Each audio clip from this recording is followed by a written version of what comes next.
মাইয়ার লাগা তুমি বাইরে গেছো না তো মরে যেতাম গই কালকে পরশু দিন গিয়ে খাইছি এখানে আর বাবু যত রয়েছি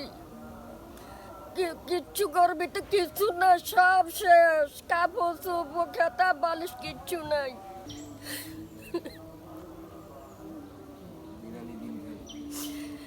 আসলে আমরা দেখতেছি আমরা এখানে নিজেই এসে মর্মাহত হয়ে গেলাম যে এই মহিলা মানুষটি আমাদের মায়ের বয়সী যে গ্রাম করে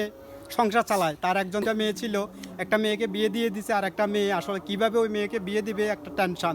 এর ভিতরে গত পরশুদিন সকালবেলায় আমরা এখানে এসে দেখতেছি গত পরশুদিন বৃহস্পতিবার সকালে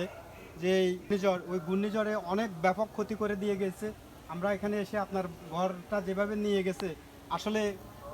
আপনারা ওই সময় কোথায় ছিলেন গতন বাইরে গেছি মাইয়ার লাগা তুমি বাইরে গেছো না তো মরে যেতাম গই কালকে পরশু দিন গিয়ে খাইছি এখানে আর বাবু যত রয়েছি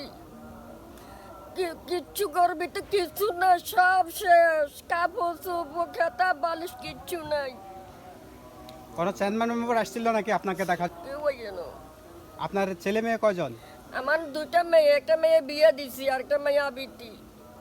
এখনো বিয়ের উপযুক্ত হ্যাঁ ওই মেয়েটাও এ ঘরে ছিল নাকি হ্যাঁ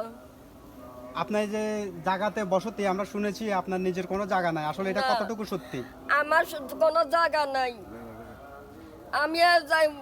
মাহরা জায়গা থাকি আমার খুঁজি বিচারি কান দিকে আমি ভাত খাই আপনার কামাই করে দেওয়ার মতো ওইরকম কোন ছেলে আমার সন্তান নাই কোনো লোক নাই আমি যদি দুটা আনতে মারি আমি খাই নো আনতে আমি উপায় আমার এক সাইডে দুটা আদর ভাঙ্গা সিলিপ খাইয়ে পয়সা ভাঙি গেছে আমি একদিন যদি গ্রামে যাই আমি আর কোন যাইতে পারি না মানে গ্যারাম করে নিজের সংসার চালান হ্যাঁ আসসালামু আলাইকুম। এই তুফানটা আজানের আগে ঠিক আজান হচ্ছে এই অবস্থার ভিতরে হঠাৎ করেই সবাই ঘুমে এই অবস্থাতে তুফানটা আসছে এমনভাবে সমস্ত গাছপালা লই ঘর ভাড়িলে সব তো মেসমার করে ফেলছে সবচাইতে দুঃখের জনক হলো এই মেয়েটা গতবার আমরা এই ধার উদ্ধার করি চেয়ারম্যান মেম্বার থেকে এদিক সেদিকে খুঁজি বিচারি এই ঘরটা দিছি মেয়েটার একদম জায়গা নাই থাকার জায়গা নাই এখানে আশ্রয় এই ঘরটা কোনো রকম দিই মেয়েটা থাকতেছে এই তুফানটায় ওই দিন সকালে আমি আসি দেখি যে থরথরাই তার একটা বাচ্চা সহ কাঁদতেছে ঘরটা বাতাসে উয়ে নিয়ে গেছে আর যে তার কাছে আজকে দিনের চাউল কিনে এনে খাইব এই অবস্থাটাও নাই ঘরটা কীভাবে কিনবো এর জন্য তার জন্য মানে আমরা বেশি বেশি মানে এই সবাই যদি একটু হেল্প করতো আমাদের চেয়ারম্যান মেম্বারগুলো যদি মন দিয়া বা এলাকার লোকজন যদি এই নিরীহ মেয়েটার প্রতি যদি কেউ একটু অন্তত সাহায্য সহযোগিতা করতো মেয়েটা অন্তত একটা সার্বা দিয়ে থাকার মতো ব্যবস্থা হইতো একটা বিয়ে দিয়ে দিয়েছে আর একটা মেয়ে আছে আর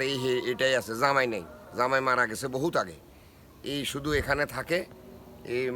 মায়ের একটা সম্পত্তি কতটুকু সম্পত্তিই নাই মারে গরমিটায় ওইটা এই কোনো রকম এখানে থাকতে খুঁজি বিচারে খায় ভিক্ষা করে খায় এই যাতে যা সহযোগিতা করে ঠিকানাটা একটু বলবেন এটা হইল বালিয়াকান্দি এই ৯ নং ব্লক এবং এই বালিয়াকান্দি ৯ নং ব্লক এটাই আর কি এই জাহাদিগির ফার বলে আর কি এটা কি বালিয়াকান্দের ভিতরে পড়ছে না মাদলার ভিতরে না এটা বালিয়াকান্দির ভিতরে এটা বালিয়াকান্দি আসলে প্রিয় এলাকাবাসী এবং যারা ভিডিওটা দেখতেছেন যদি